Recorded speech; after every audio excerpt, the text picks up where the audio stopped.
against this Ogryn, because we know this Ogryn has so much mobility. He can go over walls. He's just super annoying when he stands really, really close and he gets in the face of the enemy. But I'm not too sure if you want to be the face of the likes of Dune and Mayin, to be honest with you, and even the Princess Frost. Hero to do a lot of damage, to clear his waves a little bit quicker and stuff like that. But then as towards the end of the game, you kind of see him fall off and be more of an assistant tank, just being that sponge that we know he is. The only other spongy character, spongy hero that is resemblance to Dune is definitely the Kaiser. 100%. Super interesting to see this mid lane matchup. We saw that the Mai was picked a few games ago as well. This kind of assassin versus mage mid lane. The only worry that I have on the side of KAGE in this game is their wave clear. They don't have really that great wave clear that we see, whereas on the other side for LGD, you have that Princess Frost that can use the ultimate, use all them AoE spells, and can really defend against the likes of KAGE when they're trying to clear the waves, when they're trying to push down towers. So it's really, in my opinion, about trying to get this Shangguan ahead, get Senku ahead, try and get him a first few kills. Interesting enough, they are putting Shangguan in the mid lane. We normally see the assassins go down to the bottom side, so they get a little bit more free time, because we know how much priority is in that wave clear and trying to get that mid lane pressure.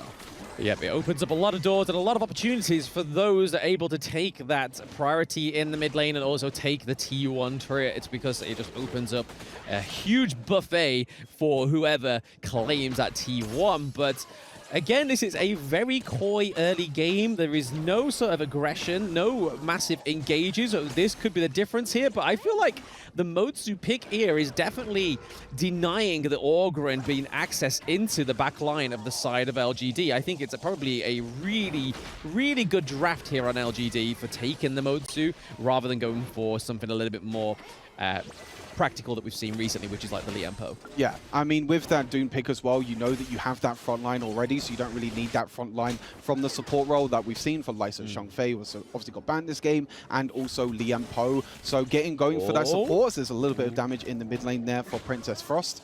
With that tank going into the jungle, it allows you to pick supports like the Mosey and set up plays just like this. Oh, Dolia is almost going to get takeout. Can Mufas escape? No, we're seeing the Shangguan. He's trying to put a pressure on that front line to LGD, but we're able to get out with the Unruly Blade. Death on Sunset comes through. It is KAGE getting the first blood onto LGD Gaming, but are they done yet, Stu? I do not think so. Modsu is only just managing to escape thanks to his abilities. Bit of overextension in the air. The heal coming through from the Dolia, allowing to keep her alive. And you're seeing how strong this Ogryn pick is as well. Just standing in the front line, tanking up so much damage. But the Mosey stun, again, setting up the play. It works this time. It didn't work the first time, but it was able to work this time around. But a trade kill in the end, a 1-for-1 in the end. So KAGE still up in kills at the moment in this early game, which is exactly what they need with this composition.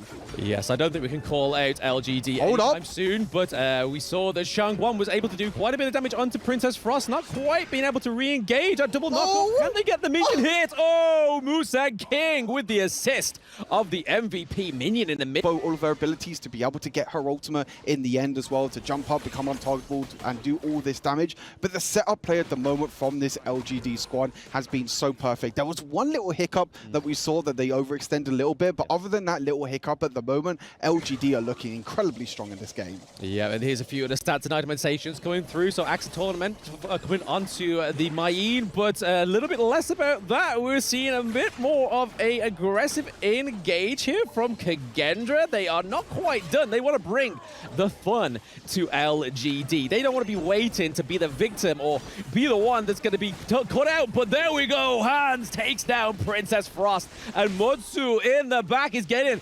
assassinated by Hans as well. That is a double kill for the Clash lane on the side of KAGE.